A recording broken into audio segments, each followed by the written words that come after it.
All right, welcome to the Big Skinny with me, Lou Basenese. It's a fine Monday morning. Big tech earnings kick off this week. Forget the Fed, forget tariffs. We're focusing on Tesla and Alphabet and maybe some NXPI. I think they're reporting right now after the bell. But first things first, if this is your first time watching the Big Skinny, let me tell you what we're all about. Urban Dictionary defines the Big Skinny as insider information. Not about that. But it also says it's the essential truths, essential information. We're all about that. We want to give you the information that matters in this world of information overload. So why? What's the purpose? What's the point? It's to help you make money. Because at the end of the day, we can have fun, we can talk shop, we can talk stocks.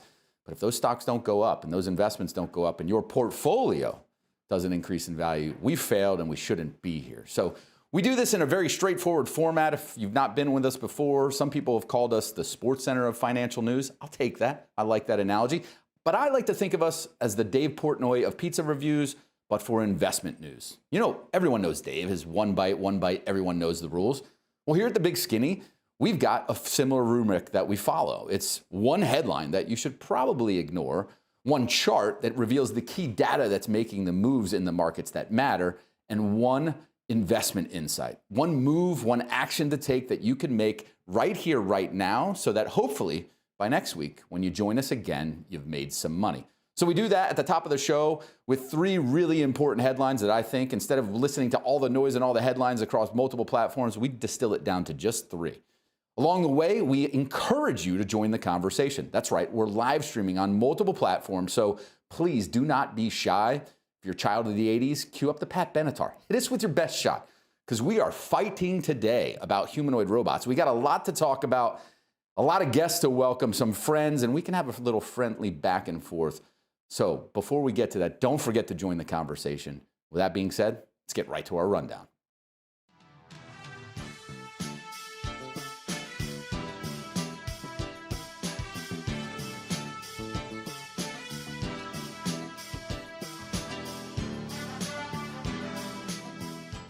I don't know, every time Rocky gets me fired up, especially on a week like this one, we're going to call it Robot Wars. I'm a bit skeptic, maybe a little bit bearish.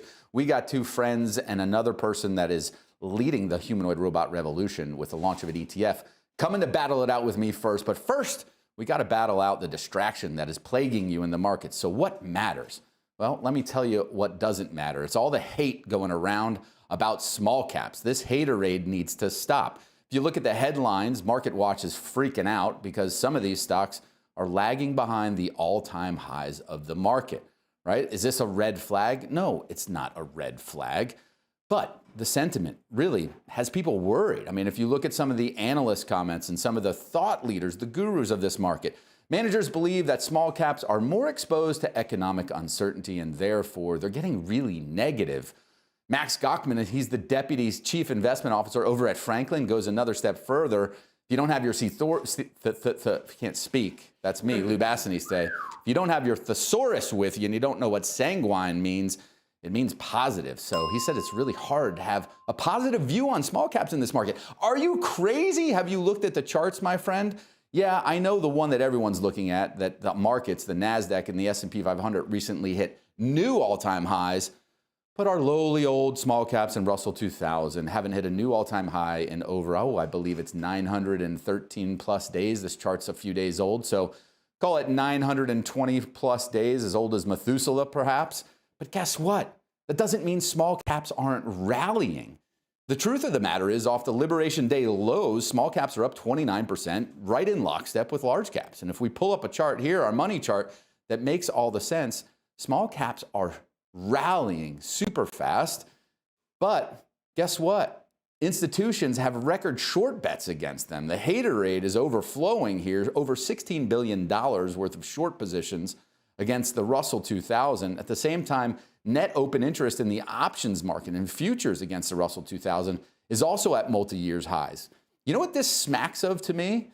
It smacks of a contrarian buying opportunity. It smacks of an opportunity for small caps to be short squeezed and go a lot higher, because guess what? I'm here to tell you, and I'm sure some of my guests might agree, the economy is not rolling over a cliff. Tariffs aren't tanking the consumer. Anyone that bets against the consumer has been perpetually wrong.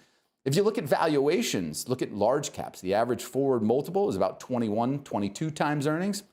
Small caps, about 16. So if the whole point of the game is to be there first and make profits and buy low and sell higher, I'm here to tell you that you need to be the contrarian and not the victim, because this small cap train is revving up, gathering steam, and about to go a lot higher from here. So bet on it. We've been doing it. We've been sharing stock picks with you that are small cap oriented. We'll continue to do that. So forget the haterade and get moving on with filling your portfolio with compelling small caps. All right, moving on to another controversial topic. Is it crypto or is it crap? Is it Bitcoin? Is it Ethereum? Is it Dogecoin? I don't know. But some of you know I was a huge skeptic on Bitcoin. I think maybe episode 4 or 5 of The Big Skinny, we brought on Anthony Pompliano, who got my wheels spinning. Am I missing this? Am I wrong? Could I be wrong about robots? That's why we're having some guests with us. Well, it turns out I'm completely wrong about Bitcoin, and it's really hit me in the last couple of weeks. But what is everyone else saying about Bitcoin? What's the headline that we have to worry about? Well, funny enough, Vanguard, who slammed Bitcoin, is being force-fed Bitcoin because now there's billions tied to it because they run a bunch of index funds. And guess what? One of the biggest Bitcoin holders in the market is none other than Strategy.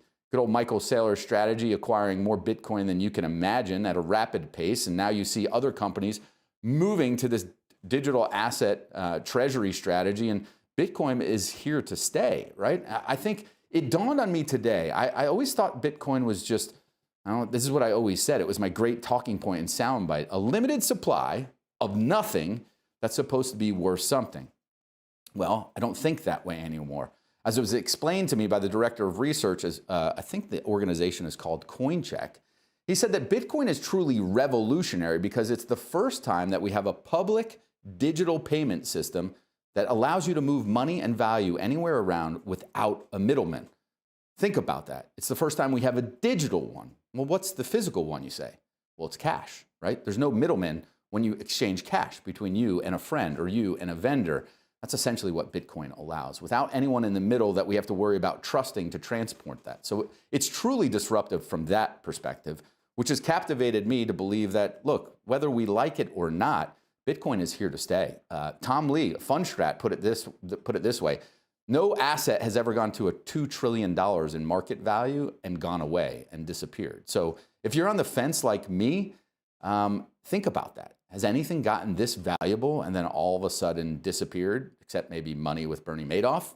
He wasn't at $2 trillion though. I think this is the key point here, right? If we look at how do you assign value to something that doesn't necessarily have value, I found a way.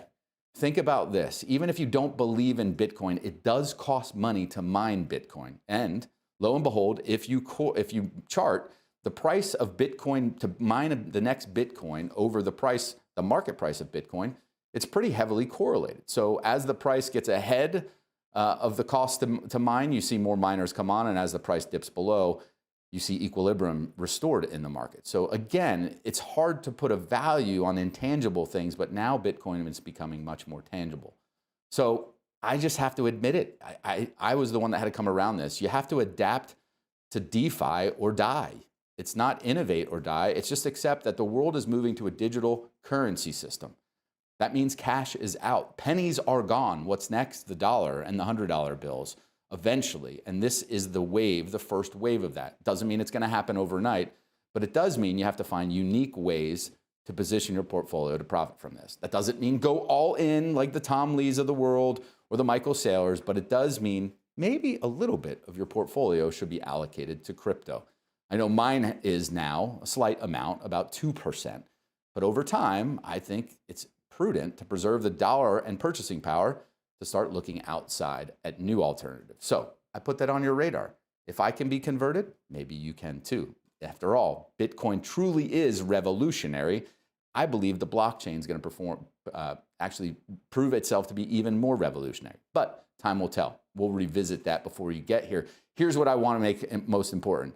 There's a lot of other coins out there, Bitcoin, Ethereum, a lot of Doge coins, but if you look at market share, everything is converging on Bitcoin. So in the beginning days, all the way back in 2013, it was essentially just Bitcoin. You see the orange area here shows the other new coins, the altcoins that emerge, and then fast forward all the way to where we are now, you're seeing market share for Bitcoin tremendously increase, over $4 trillion in the whole crypto world now.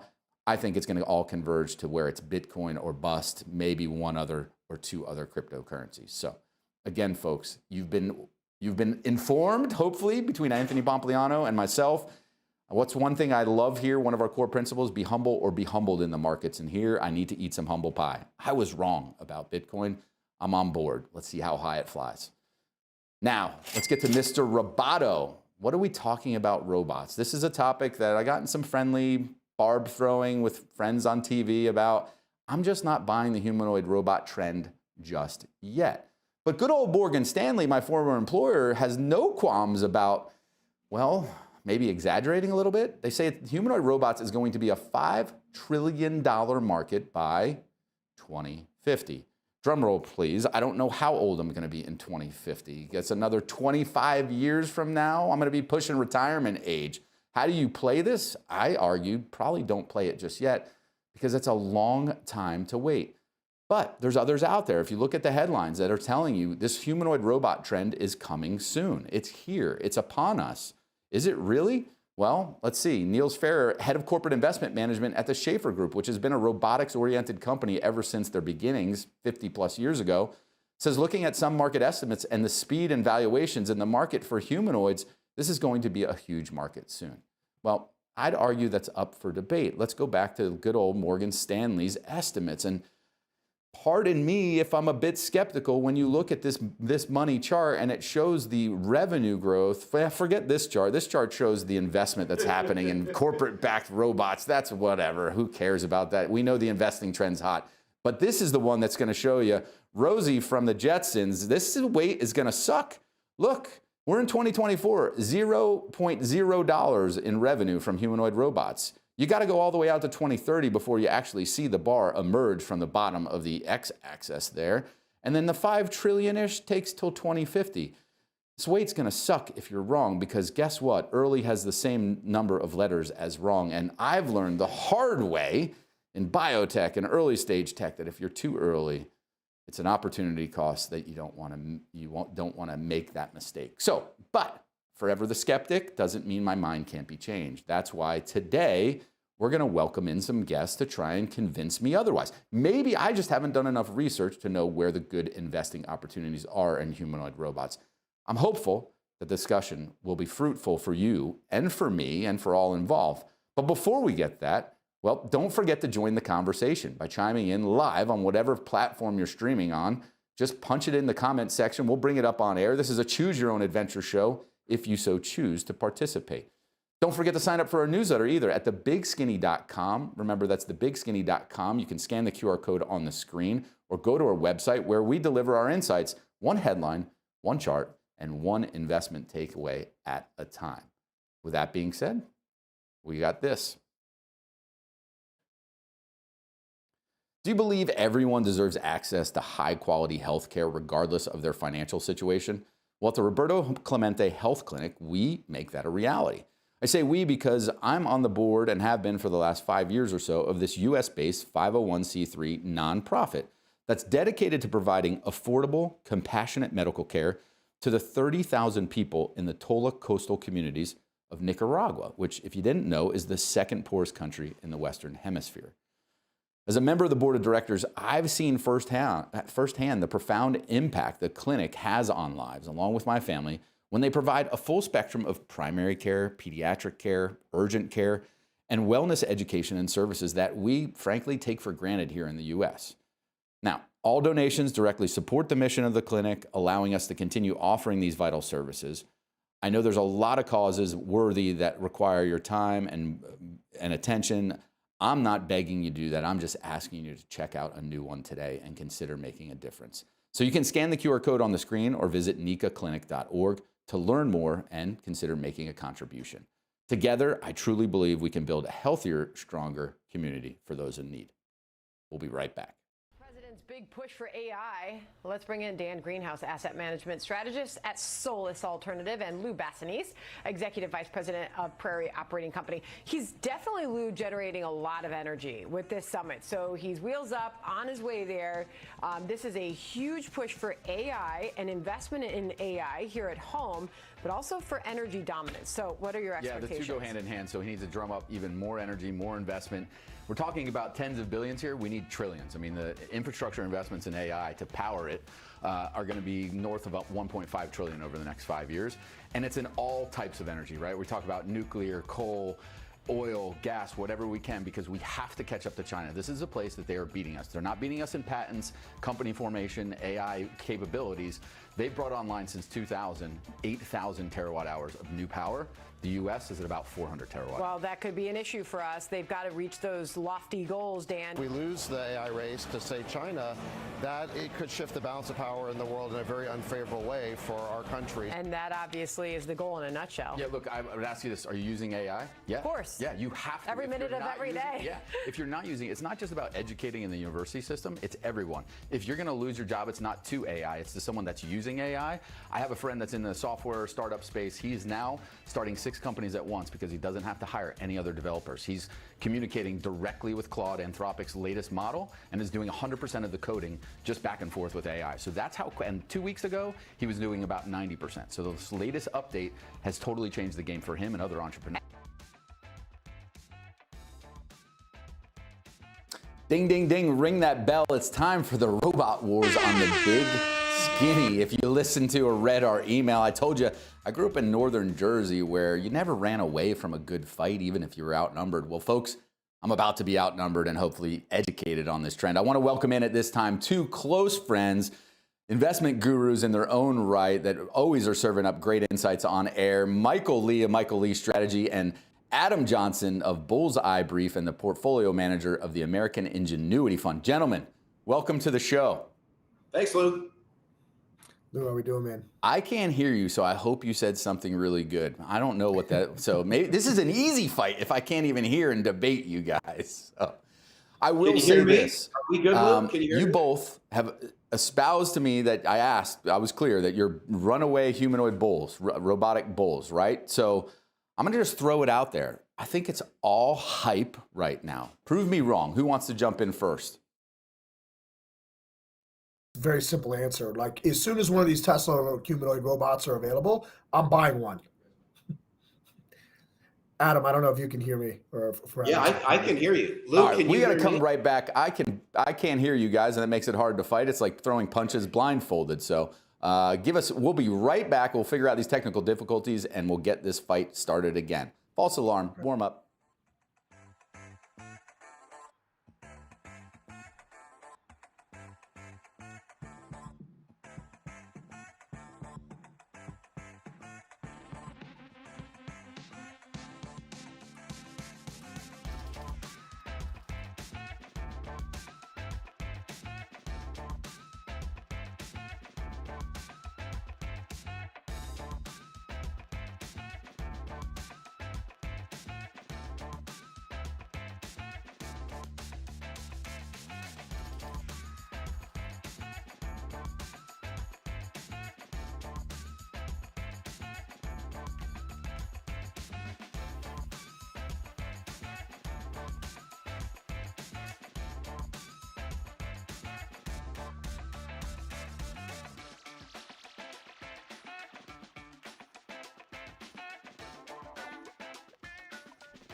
All right, folks, we are back. That was my fault. I moved my head too suddenly and my earpiece came out, the cord disconnected. So let's try this again. I'll say this, Mike Lee is a seasoned pugilist here. He is I don't know, are there black belts in jiu-jitsu? Like what's the... Yes, there are. I am not one of those, but... All right, so hit me with your best shot. I threw the bomb out there that I think humanoid robots are all hype, no investment opportunity. What would you respond to that? Yeah, so it's a limited investment opportunity. I think right now all you can really do is buy Tesla. But look, as soon as they're available, I'm getting one. I'll be one of the first customers. I know at least a dozen people that feel the same way. And I'm not like on the cutting edge or doing cool stuff ahead of other people. And like my cousin's got a manufacturing company in the Midwest. He'll buy 10 of them the second he get his hands on them. That's very much anecdotal, but so you're I think all if you're in, not on, and the average price of these is going to be what, $30,000 to $40,000, and you haven't even sight unseen you're in on it. Adam, what about you? 50? I think the average price for the Tesla humanoid robot that's called Optimus is going to be $50K.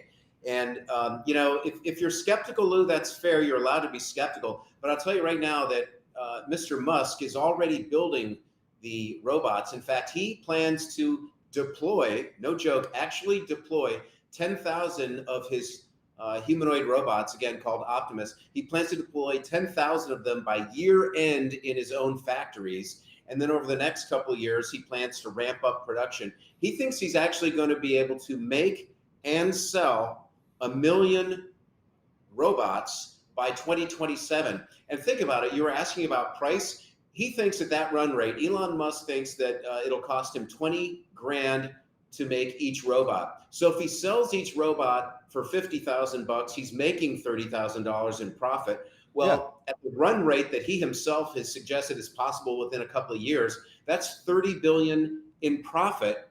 And just to put that in perspective, his best ever year at Tesla, a couple of years ago, he had 15 billion in profit. So I think actually that the humanoid robot is going to make twice as much money for Tesla as the cars, and that's going to be within a couple of years. All right, punches thrown. Adam, I got two counter punches to throw. When has Mr. Elon Musk, I mean, maybe, does he have a good watch? Because his timing has been terrible in terms of things getting to market. And then secondly, isn't Tesla's valuation already reflecting some of the humanoid robots? So is the stock really going to move when this happens? Just one thing is you'll be able to lease these for like $500 or $600 a month, which makes the paradigm completely different. You're not going to have to stroke a check for 50 grand every one that you want. I just wanted to throw that in there. Yeah, so the robots can take over your life for a low down payment and a quick lease.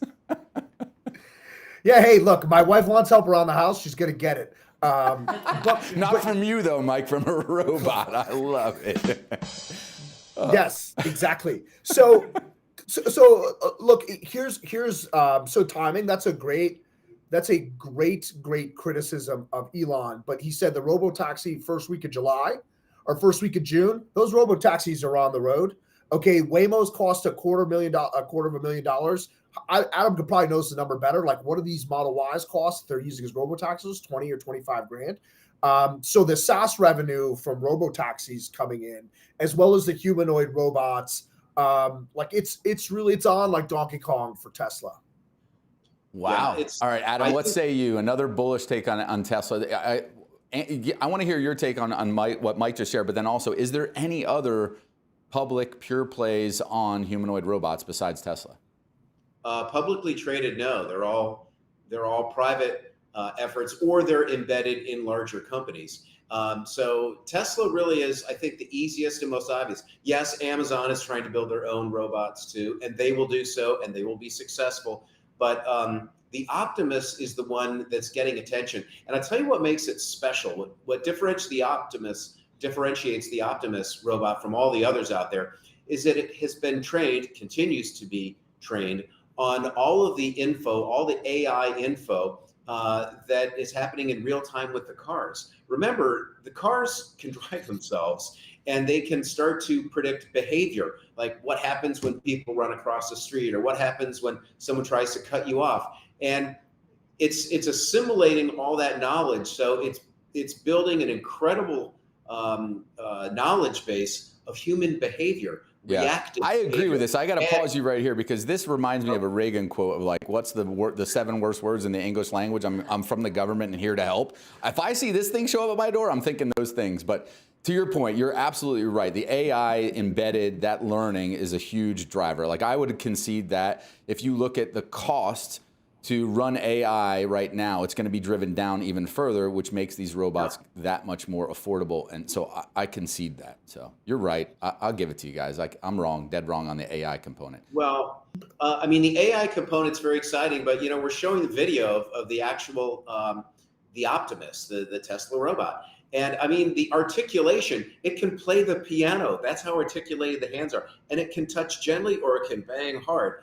I mean, it's an incredibly sensitive tool. I imagine it probably scares some people. But remember, these things are going to initially be deployed, 10,000 this year, Lou, in the Tesla factories to replace workers. I'm going to take the over on the 10,000, but I would say this. If Elon Musk gets any of them out there, absolutely the stock's going to go bananas from that. So Let me ask you this, another question. Again, I'm trying to play devil's advocate. I'm actually an early tech adopter, so I think humanoid robots will be a good trend. It's just getting the timing right, which I'm trying to tease out here.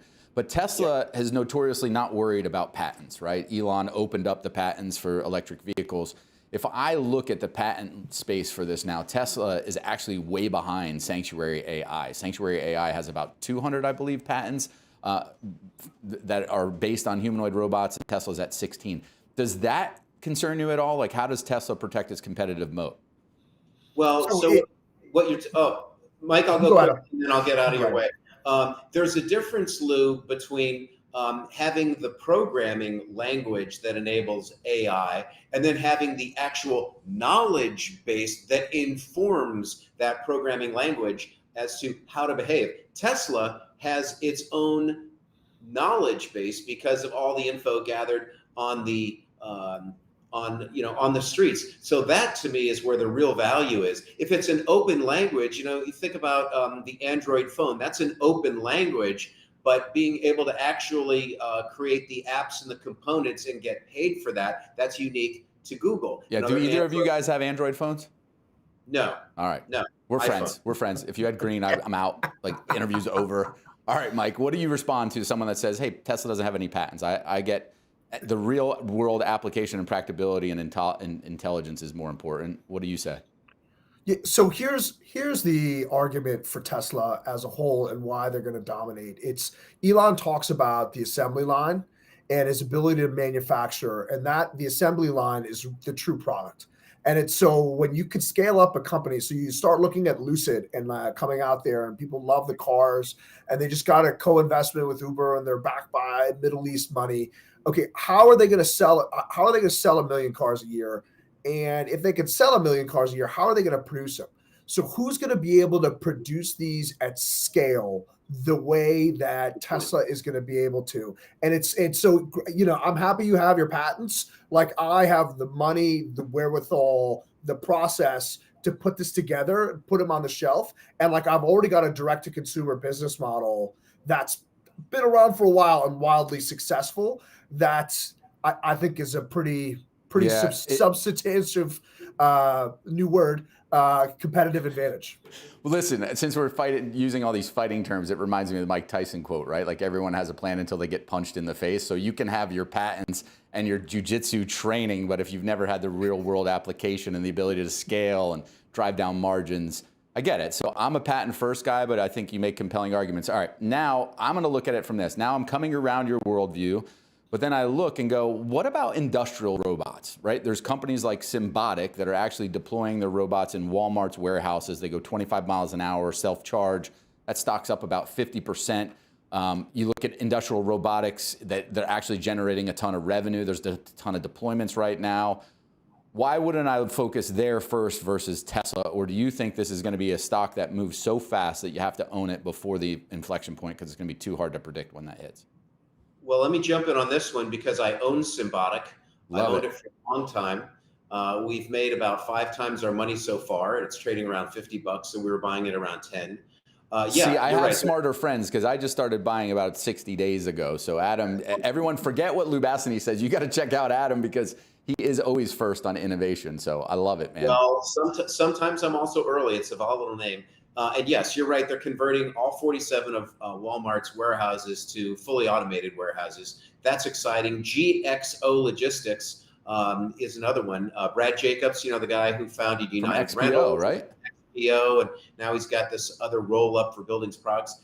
Yeah, that's one of his. And I would say Symbotic and GXO, the two leading creators of automated warehousing in this country. We own them both. We have for a long time. I don't intend to sell them anytime soon. So I'm now adding Tesla to that group of logistics names. So it's actually a pretty powerful and growing theme within the American Ingenuity portfolio. And by the way, to be clear, Lou, I had never owned Tesla up until I just decided to buy it a couple of months ago, wrote up the report for my Bullseye Brief subscribers, and then I put it in the American Ingenuity portfolio for my money management clients. Well, My apologies for stuffing Tesla in your portfolio prematurely. I did that to Mark Tepper a few times on air, and he got really mad at me. So I don't want to do that to anyone again.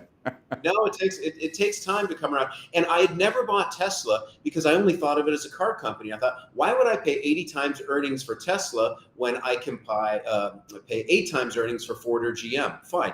And then I started thinking about it. Is it really a car company? Is there something else? And again, I think they're going to sell. They're going to make more. They're going to sell more robots ultimately than they do cars, and they're going to make a heck of a lot more money by selling robots than they make selling cars. And so when you start to do a sum of the parts, here's what the EV business is worth, here's what the robotics business is worth, here's what the battery business is worth, here's what the AI business, you add all that up together, and I think you get to a price of around $700 for Tesla versus, where is it now? 300, 400, kind of depends on the week. So a nice double, at least from here. Mike, what about you? Outside Tesla, and you're not allowed to talk about Palantir because you crushed it with that one, and I still don't understand what Palantir does, and I'm just salty that I wasn't in it. But what other names do you love, tech-related or not right now, that related to robots or something adjacent?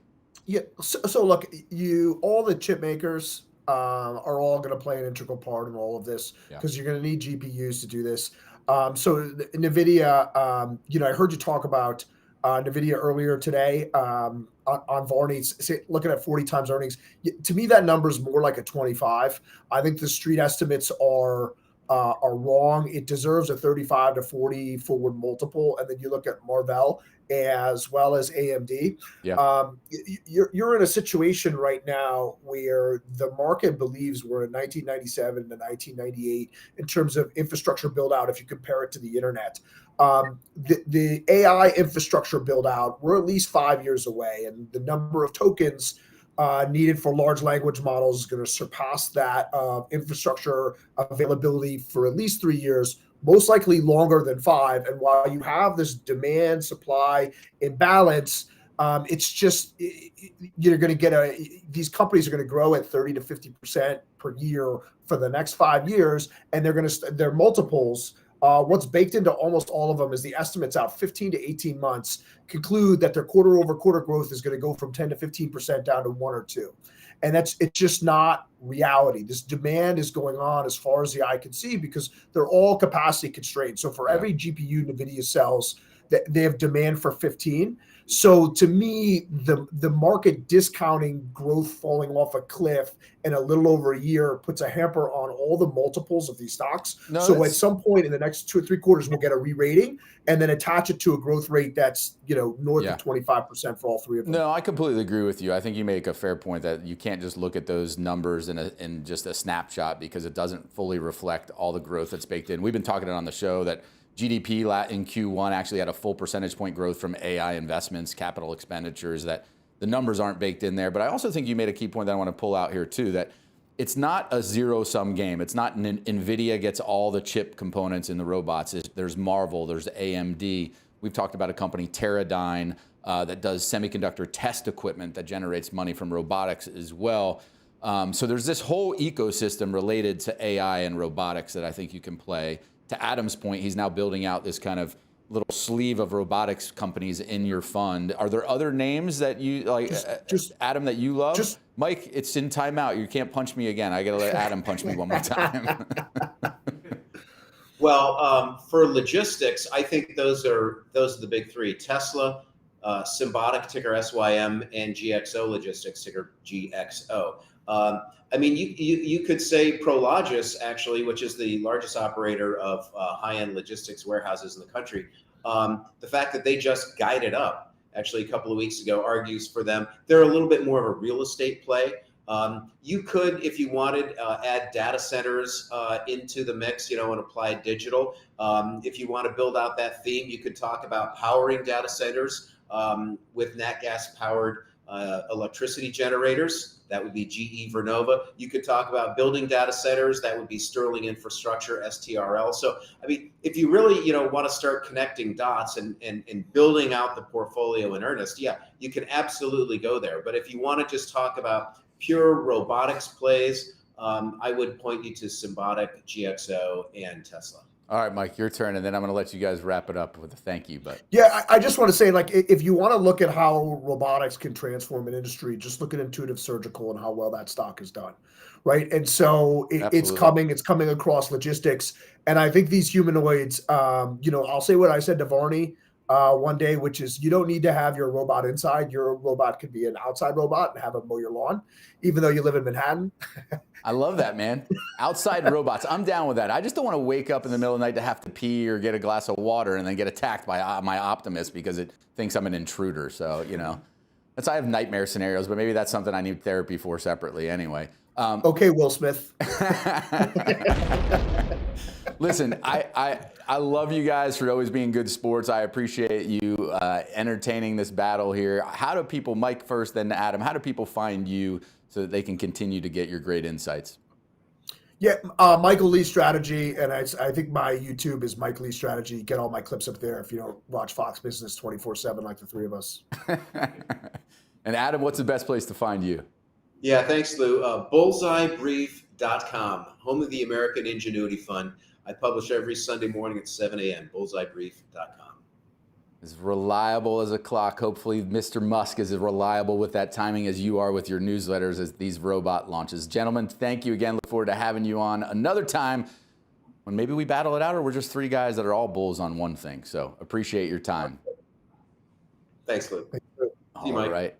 And now this, before we get to our next guest to talk about these humanoid robots.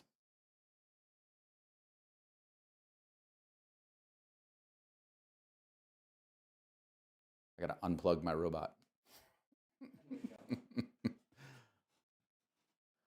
Attention investors, are you looking for a high growth opportunity in the energy sector? Well, look no further than Prairie Operating Co., trading on the NASDAQ under the ticker PROP.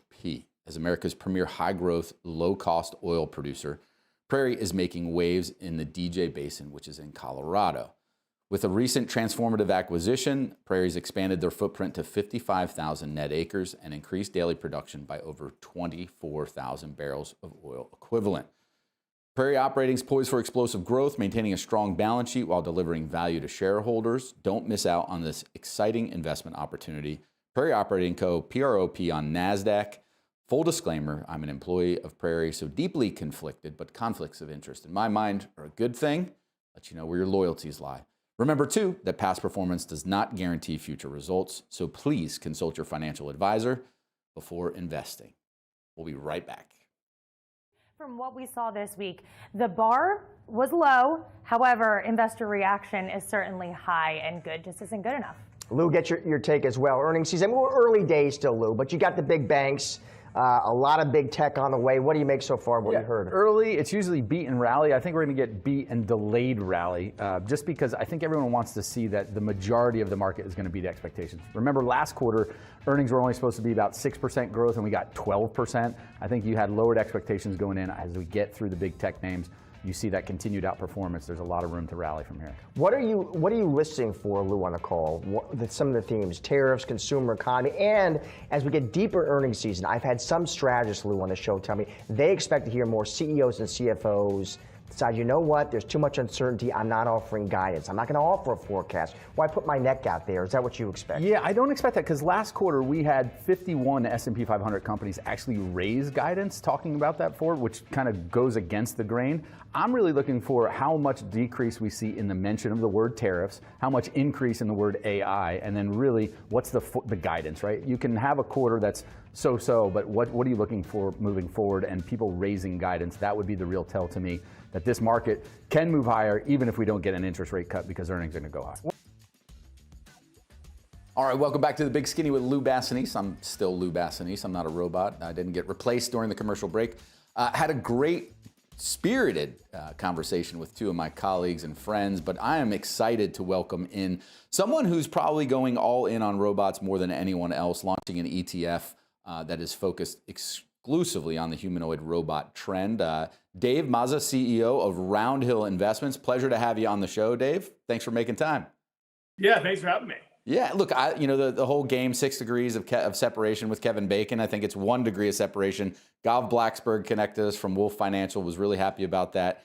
I see what you're doing, really innovative, and you've come out of the ETF world working for some of the biggest names to found Roundhill, which is doing nothing but innovative things. Tell us about the humanoid robot ETF that you launched. The ticker is HUMN. Yeah, so we thought that there was an opportunity as we think about the growth of AI, particularly now moving towards what some have called embodied intelligence with humanoid robotics. And so we took advantage of this to launch Human. And the idea is creating a precise, relatively concentrated portfolio at companies that are at the tip of the spear with humanoid robotics. So these are names that are really, again, does your humanoid robot dog have a name that we can refer to? Yeah, there's two of them. Chloe and Baron. So it looks like they're having some fun right now. I so love it, man. for that. No, all good. So yeah, you're tip of the spear. Explain that for people, because if I look at the holdings in your ETF, they're distinctly different from all the other robotics and automation ETFs out there. Most of them are international in your top 10. So you have Tesla and NVIDIA, but then I go down the list, I see Korean names, Japanese names. Tell me that decision there. Why that decision? Well, there's really twofold points. So one is that, yeah, there's actually existing robotics ETF in the market, some of which have been around for some time. And that's all well and good. But similar to what we saw with the AI revolution, which is happening now, the best performance is coming from companies that are doing generative AI, that kind of next leg. And so, so we actually saw the same thing with robotics, where, again, there's a lot of companies that are in market that have revenue coming from making an arm that's used in a factory or something of that around that nature. The idea here is if we think about where that next leg is coming from, which is humanoids, that there needs to be an opportunity for investors to take advantage of that. And so, but at the same time, to answer the second part of your question, this is a global phenomenon. There are everyone thinks really Optimus, right? Because of what Tesla sort of has put out in market. Of course, over the weekend, we see videos of Tesla serving popcorn, and people can begin thinking about either best or worst case scenarios and things of that nature. Of course, actually Boston Dynamics Atlas for years, they've been sharing incredible videos about what their humanoids have done, and now they've made massive leaps and bounds from a dog-like robot now to a humanoid robot. But this is happening globally, and then with the bifurcation that we're seeing with technology between really the East and the West. So if we want to be blunt about it, U.S. versus China. There are companies in China that are in market with robots now, and there's a lot more coming. And so that's why we decided to have kind of such a healthy weight from that point of view. No, and look, I think that's an important distinction you bring out. I mean, I've always said it here as an analyst on the show. I have a very good way to get an edge in the U.S., but when I get into international markets, if I don't know those players, it's really hard. Not to mention it's hard to get exposure there. So when you get your top 10 holdings here and you look at this, you have 4 companies that are China-based, 2 from Korea, 1 from Japan, generating revenue. I would encourage people too to go to your website, because you have a great blog post that steps through the different robots, because everyone just thinks Tesla and Optimus, the other ones that are out there that are actually, like you said, commercialized. So let me ask you another thing too, because I always think this is important with ETFs. They all have these kind of what I seem to be is not dynamic enough adjustments. They adjust based upon an index once a year or twice a year. How are you bringing in new companies time to time into the portfolio so that this is a truly actively managed robotics portfolio? Yeah, so this ETF follows a similar process that we use with our generative AI ETF or GLP-1 and weight loss ETF. And the idea is taking kind of a quantitative plus qualitative approach. So to your point, and I've worked in ETFs for a long time and a variety of ETF issuers. When we're thinking about themes that are incredibly nascent or emerging, like humanoid robotics, and we believe it's going to happen a lot quicker than some predict, but that are happening now that aren't really like cybersecurity, for example. Perhaps maybe with an index there, that's fine. It might work great because you can just do revenue screens. It doesn't work well, in my opinion, from my experience, for something like generative AI, and particularly now with humanoid robotics. And so we first screen the universe of companies based off of natural language processing to see what companies are talking about keywords that we have done around humanoid robotics. That basically takes a huge universe of securities and starts cutting that down. And how many analysts that you have working on your team? I want people to know the power of employing an active managed ETF is you're multiplying your abilities. Yeah, so our investment committee has 5 individuals, 3 of which are also portfolio managers, and then 2 additional folks who are analysts. Then we actually take the universe and sort of have coverage of those particular areas and sort of debate whether a name, particularly in humanoid robotics, and I'm not trying to say it's easier, but there's only so many companies, in my opinion, that are credible in the space. So you can start kind of getting rid of names, right? So auto manufacturers are a great example. We own them in this portfolio because there are many examples, whether it's Mercedes-Benz and BMW, who are beginning to use humanoid robotics sort of in their on their production lines already. But we're not going to own any particular auto company if they're not really doing it. So that's, to your point, really the requirement. So it's they have to have meaningful revenue or meaningful product roadmap that's going to get them into humanoid roadmap. Exactly, okay. or a credible pipeline that sort of we know it's coming, because technically Optimus is here, but it's not really here. But Tesla's the largest weight in the portfolio for good reason, because of what we believe they're going to do to be able to leverage their scale to then scale up a humanoid robot relatively quickly. So yeah, that you need to have a meaningful portion of your existing revenue. The Chinese companies are examples that are commercialized already, or have sort of a connectivity to be able to make that happen in a short period of time. Yeah, so last question I want to ask relates to kind of just how do you compress the timeline for mass adoption of humanoid robots? I look at it and say, drive down the cost and increase the capability of AI, so it makes it easier to impute intelligence into these quicker, but then also demographic trends, right? We have aging populations, so you need labor replacement. I mean, do you see the world the same way? Is there another variable that could really accelerate the adoption of robots faster than people might think? Yeah, so it's interesting. So let's take one of the parts of your question first. So really humanoid robotics, and one of the reasons why there's huge long-term TAMs are coming from those 2 areas. One, you can maybe build something that was bipedal, looked like a human, but it didn't really work until the advancements we've had in large language models with AI, particularly, powered often by, or most often by NVIDIA. And from that point of view, it then sort of begins to make the cost of production significantly lower. But at the same time, there's these huge challenges that we face and the globe faces around 3 types of work. And I call them the 3 Ds of labor, right? So it's dull work, sort of very repetitive work that's sort of easy to sort of be systematized. Then you have dangerous work, maybe going into places that are extremely hot or unsafe. Then you just have dirty work that people don't want to do, even if, unless the pay is astronomically high to do it, because it is dangerous.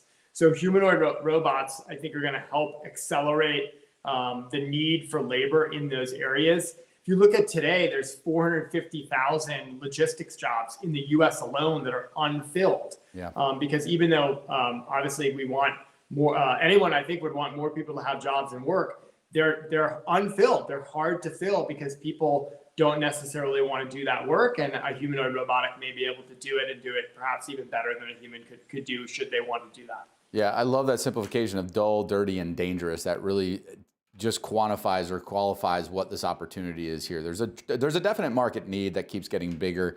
I think, again, I do this a bit in jest, where I'm a little bit negative or skeptical on humanoid robots. I've always been an early tech guy. I think this is a huge trend. I like to play them through ETF, so I love that you launched this ETF. People might not realize it's in the last month. It's a great way to get broad exposure to the names of the movers and shakers that are actually commercializing humanoid robots in an easy format. So, Dave, I want to thank you for your time. I'd encourage, I would love to have you on the show again later as this trend starts playing out and really kicks in the high gear. But I encourage everyone, check out Roundhill Investments. Check out HUMN, the ETF. And Dave, thank you again for joining us. Yeah, no, thank you for having me. All right. Well, folks, we're going to take one quick break before we get to the Dodd block. Some questions. Don't be afraid to chime in, and don't forget to sign up for our newsletter at thebigskinny.com. We'll be right back. Lou Basenese has brought along the stock pick for us. I've never heard of it. Credo Technology. Yeah, so think of Credo. It's like FedEx is to e-commerce, but for AI. So they deliver data in data centers quickly, efficiently, and critically. So you can't just compute the data. You have to move it around. Off the charts growth, 180% revenue growth, strong insider ownership. This is a stock that's a momentum stock, but it's levered to AI in a way that's very critical that most people don't know about. You know, I bought Netflix yesterday. I should have bought this. Well, Credo. You probably can afford to buy both, right? I mean, spread your risk a little bit. Sign us on the set. Right. Tell me about Halozyme Therapeutics. Yeah, some of the best drugs that treat cancer and immunodeficiencies are given through an IV that take hours. Halozymes has come up with a unique enzyme that allows you to have it in an injection that takes minutes. So obviously, huge big pharma benefits here to them. Instead of you having to get immunotherapies or cancer treatments hours in a clinic, it's very quick. So growth is really strong. It's only valued, though, at about 12 times forward earnings. So this is a biotech without all the risk and a lot of growth. That's your specialty area. All good stuff. Thank you very much, Lou. All right, welcome back to the Big Skinny, where we're focusing on humanoid robots. I'm going to bring in my non-robotic friend, Mr. Dodd, for the Dodd block here, where we cover some things that we do right, we do wrong. How you doing, my friend? What do you think? Are you buying like Mike Lee, guaranteed? Did you put your name in on the list, the waiting list for a robot from Tesla? I don't know if I'm on the waiting list, but I got to say, you know, the idea of leasing them had me to go, oh, okay, well, I that's something maybe you can consider. But, you know, the $50,000 price tag to have your own robot walk around the house, I mean, I think that's going to take a long time to get, you know, a lot of people there. But that's why we have kids, isn't it? That's why you have 4 kids. I've got 4 kids. Isn't that cheaper? Actually, I can't make that argument. Kids are not cheaper than 50 grand. I don't know. Hold on. Back that one up. I don't know if that's the case. I don't know how it works in your family, but it doesn't work around here that way. I wish it did. Yeah. Oh, my friend. Well, what else stuck out to you before we get to what we call our high five segment? Before we get to that, anything stick out to you from this conversation where you went from being a skeptic to a believer? Well, honestly, it was a little bit of that. Adam is clearly definitely, really, into the robots and Tesla and all that. And then, Mike is definitely a fanboy of I think, Elon Musk. So, I don't say change my perspective, but, the bigger question is, what about you? Like we talked about Bitcoin, and you kind of changed. It kind of seems like you might have leaned a little bit more in the direction. Yeah, I didn't see the light. I love industrial robots. I think it's coming. I think for me, I've been, full disclosure, I've always been a little bit too early on some of these trends. So in my older years, I'm learning to wait a little bit. So I think, I should wait. So we got a question here from Jenny Sutton. What about SMCI? Not one of those names that I've ever loved, semiconductor play that got caught up in all the AI hype and some trade tensions and went on a ridiculous run. Look, I won't argue against the bull market. There was definitely a bull market in SMCI before, but not right now. It looks like it's trading better. It's not a stock or a name that I follow closely. But thank you for the question, Jenny. Remember, you can opine with us at any time with stock tickers and criticisms. Just join the conversation before we get to the point where we don't have any more time for the conversation. So let's go to the high five right now. Let's do it.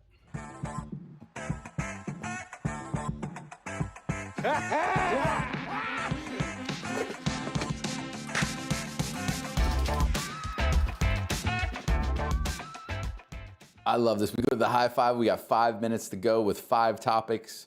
I'm not going to waste any time. What's up first on the list? Cut away. I mean, obviously, I have to think this is about the Fed rate cuts. That's what it's been in all the news, and we've been talking about. So you're right. Have to guess that. Yeah, you're right. I had a brief moment where I forgot what we were going to talk about, like I always do at this time in the show, because that's just my senior moment. And I almost said, but are you going to remember what this one is? It's usually number 5, so I'm burning a lot of time. Cutaway is simply that. President Trump is telling the world that we should be cutting interest rates by 300 basis points, so 3 full percentage points. Completely irrational. I think he's just bullying Fed Powell, but historically speaking, I think it's important for people to have the context. We've never cut by more than 100 basis points. And those cuts, those emergency at-once cuts of 100 basis points, came at a time when the world was falling apart, were completely necessary. We don't need that right now. That's the last thing we need. Do I think the Fed is getting to the point where they need to cut soon? Yeah, I think so. And that, I think, is what we might be talking about next. All right, tariff boogeyman. I'm assuming is a new nickname for Trump or something. I missed the headline. I don't know. No, it's Jerome Powell's afraid of the tariff boogeyman, but the boogeyman's never showing up. If you look at the latest data that came actually from the Fed Beige Book that shows what percentage of manufacturing and servicing firms are passing on tariffs. This has been an argument that I made, that historically the economic research showed that companies usually absorb up to 50% of the costs of tariffs and don't pass them through to consumers. That's exactly what we're seeing. Manufacturing companies have actually absorbed about 50% of the tariffs. Only a handful of companies have passed them fully on. If you look at the far right of this chart, 31% and 45%. So if you're a nerd like me, you start adding together the left half and the right half, and you basically get exactly what the economic research told us would happen. I like to say this, I think I said it in one of the clips, farm to table is when you cut out all the middlemen, right? Like, so if there's an increase in cost, it goes from the farm right to the restaurant. You have to pay it. When it comes to trade, that supply chain has a ton of suppliers in the middle. So each one has an opportunity to absorb some of these costs, and that's what is happening. The Fed's waiting for tariffs to show up in inflation numbers. It's not going to happen. The boogeyman is not coming. Mr. Powell, this is the third topic that I've changed my mind on. Actually, this is the beauty of investing. When the data suggests it, you change your mind. I used to say we were getting no cuts this year. I think September, we're going to need a cut based upon the data. You are changing your mind a lot here lately, Lou. I don't know. All right, hey, I'm not going to change my mind on you as our intern, so. Well, you know what? That's funny because I think this next one, KPI update, I think this is about the key performer incentives, and we're going to talk about my bonus. Yeah, well, your bonus is we're going to get you a new acronym definition book or whatever. It's key performance indicator, not incentive.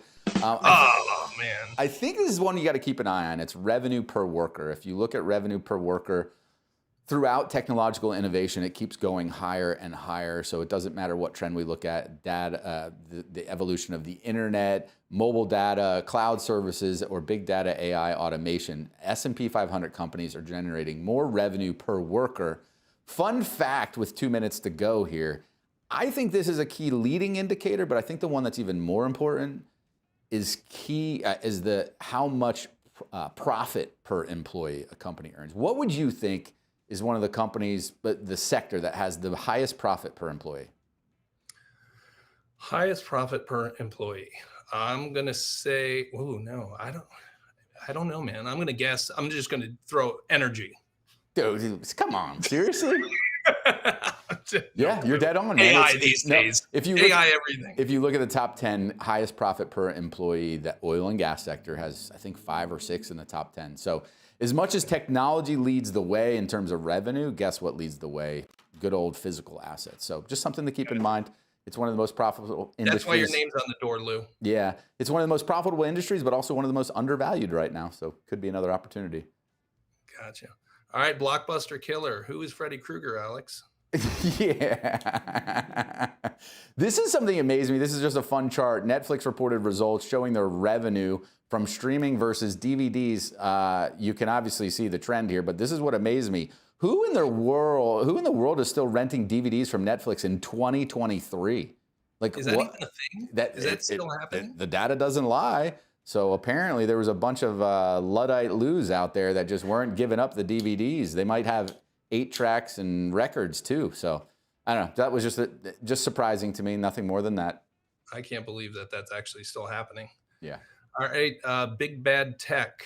I know tech earnings are coming, and everybody's we need some wind here, like Tommy Boy. So what do you think? Yeah, that's why we're ending on this big tech note. That later this week we get big tech earnings. Tesla, I don't care about, doesn't matter to me. I don't think it really matters to the market. But you get Alphabet, and then next week Microsoft, Amazon, Apple, all the names. Here's what's key: you start seeing the middle of that chart's a little hard to read. But Q1 of 2025, Q2 of 2025, 14.1% earnings growth for big tech companies compared to 3.4% for the rest what my buddy Tom Hayes likes to call the unmagnificent 493. You see as we get into 2026, though, things even out. So earnings ultimately drive stock prices. Tech needs to stand up and deliver on the earnings growth. Otherwise, this bull market might roll over or go sideways for a little bit. But have no fear. AI is here, and I feel like it's going to be really showing itself in the investments that all these tech companies have been making over the last quarters in these results. So that's all we got for today, man, unless you got one final parting word. No, I just want to say gold star for remembering all 5 today, brother. Yeah, gold stars, folks. I'm plugging into, maybe I got a robot that can help me remember in the future. We want to thank you for just tolerating us for an hour. I mean, we talk a lot, you know, we threw a few punches out there, but thanks for joining the conversation. Yeah, dogs barking. I mean, you never know. Technical difficulties. It's all here. That's the beauty of a live show. You know that we're coming to you real. So anyway, we're going to promise to keep doing that weeks ahead. Make sure you go to thebigskinny.com, sign up for our newsletter, or scan the QR code on your screen. And that's a wrap. We'll be back next week live from Brooklyn with The Big Skinny with Lou Basenese, the Dodd Man. Thank you, Taylor. Thank you, Dan, and everyone else for tuning in. We're out.